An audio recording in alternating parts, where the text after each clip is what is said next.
Right, we'll do the springs. Hang on a minute. I've got an idea. Your head is full of dreams.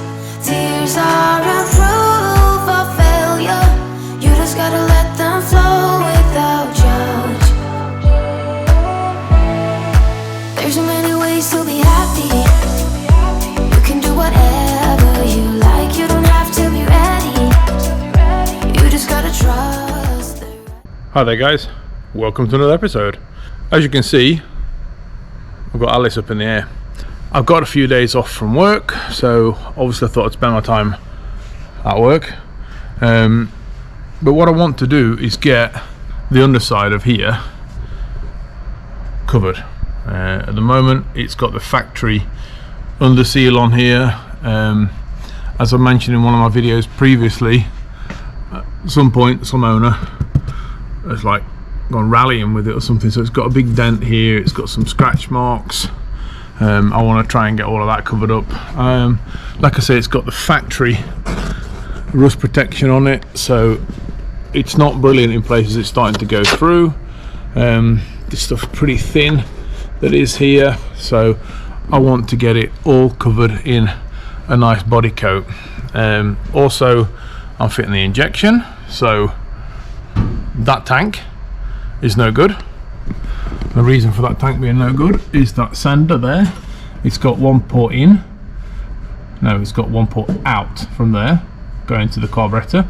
With the injection I've got no return, so I need to have an inlet and a return, so I've got a plan for that. So while I've got this ready for undersealing, I want to get rid of the back axle, take all of that down. I want to be able to powder coat the trailing arms. I'm going to paint the back axle because I can't get that in my oven. I want to be powder coating these parts as much as I can. The springs I want to powder coat as well. I want to run the new fuel lines through here. So the plan under here now then is remove the bolt there for the trailing arm, that'll get that loose. Disconnect the handbrake, disconnect the brake hoses, disconnect the panhard rod. I'm gonna at some point need to replace that because it's bent like mad. I might try and straighten it a little bit right now, but eventually I'm going to replace it because eventually I want to lower the car by a couple of centimeters. So that'll be taken off, and then basically I'll leave the shock absorbers connected at the top. So all I have to do now then is lower the car down on the ground, disconnect the shock absorber at the top and leave the back axle on the floor and lift the car off of it. I'll then get a gearbox crane underneath here, disconnect the 4 bolts. There's only 4 bolts. There's one there, one there, one there and one there, and then the tank can come down. I'll get rid of all the brake lines, fuel lines, stuff like that. I need to clean up a bit of mess on there, and then I can start putting the undersealer on the bottom of this car.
Well, that is the rear axle gone.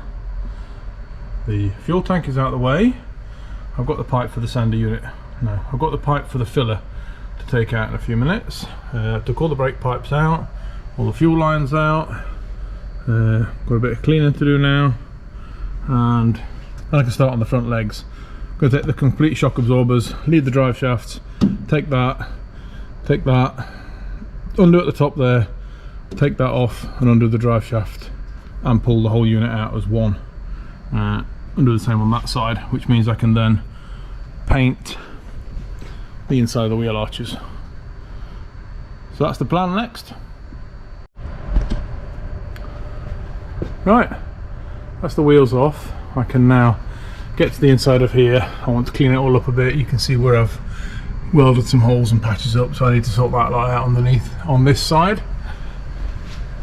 And on the other side there's a little bit there, so I need to mask off kind of that area, and a little bit where I've welded there, but other than that, that is ready to underseal. I'm going to be fitting this tank, and this is the original tank, and it's not something that you need to do as such. I could have probably used that tank, but with me fitting the injection to it, you'll see that here is where the fuel goes out to the carburetors. With the injection system you need somewhere back in again, and that doesn't have it. Now there's two ways of doing this. One of them is to cut a hole in this tank and fit a new sender unit in it. The other thing with this tank is it doesn't have something called a swirl pot, which means that when you've got the pump here, you don't have a fitted pump, that you have a pot inside of here that always has a bit of fuel in it. So if you on a hill, or if you turn a corner sharply and all the fuel goes to this end and you've got your sender unit here, you'll get fuel starvation and your car will cut out. So you put a swirl pot in the tank, but you have to cut the tank up, you have to weld in the new parts and stuff, and I didn't really feel like doing that, to be quite honest. So what I've got is this tank. Now this has come from a Mark II Fiesta, and it's still the 1.1 engine. The tank is pretty much identical. There's small things like that dint and things like that. There's very, very small differences, but there's not much. They're pretty much identical. Apart from the fact that you can see up here, the sender unit is on the top, and the sender unit has a feed and a return pipe. So I can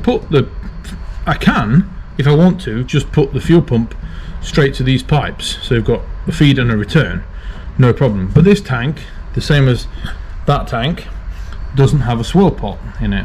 So again, if you go around a corner or in a hill or whatever, if you've got low fuel, the car will cut out, be hard to start and stuff. Again, I can cut this tank, fit in a swirl pot, put it all back together again. Don't feel like doing that either. So what I'm going to do is put an external catch tank on the outside of the tank, probably in the boot. So I'll take a small pump from here to the catch tank. The catch tank is about 2 litres, I think. So there'll always be fuel in the catch tank. There'll be the high pressure pump from the catch tank to the engine, and then the return back to here again. So that is the way I'm going to solve it, and it's basically because getting hold of these tanks is pretty difficult. There was one tank available, but it was a 1.4 injection. It was only really available in Europe, and there wasn't many of them sold, and there's pretty much none left anywhere. So getting hold of one of those tanks is pretty impossible. This is probably the next best solution without me having to cut and weld the tank. I can do it, it's not a problem. I can weld, I have no problems with that, but it's just easier this way. So all I'm going to do now is carry on cleaning this one. I've already done it a bit with a wire brush and it looks alright, so I'm going to clean it a bit more, clean the bottom of it, and then it's going to be painted silver and it can be fitted to the underside of the tank. So it's a quick and simple fix. The catch tank was about 50 quid. I'm going to need a fuel pump anyway. All I'm going to need now is a low pressure pump. So this, for my benefit, is the quick and easiest way of doing it.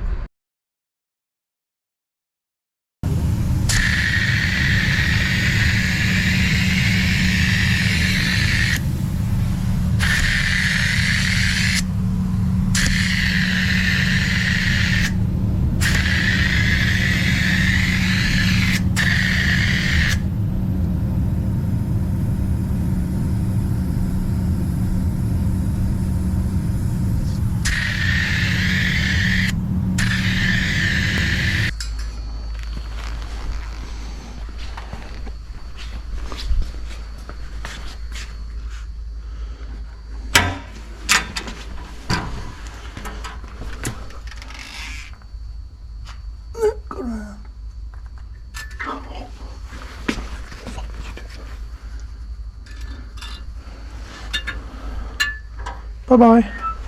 The top mounts, handbrake adjuster, and the top mounts for the shock absorbers.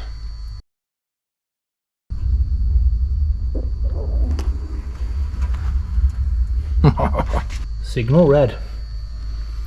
So that is at least, I would estimate, at least 10 horsepower more. Right, so all that lot's now been painted. In the next video I'll put all this back together again, and we'll have a look at it when it's all put back together again. I can't wait to see them shock absorbers put back together again, and the rear axle with them red springs on. It's going to look amazing. So if you like what you've seen in this episode, press the subscribe button. I'll see you in the next episode. Thanks a lot, and bye bye.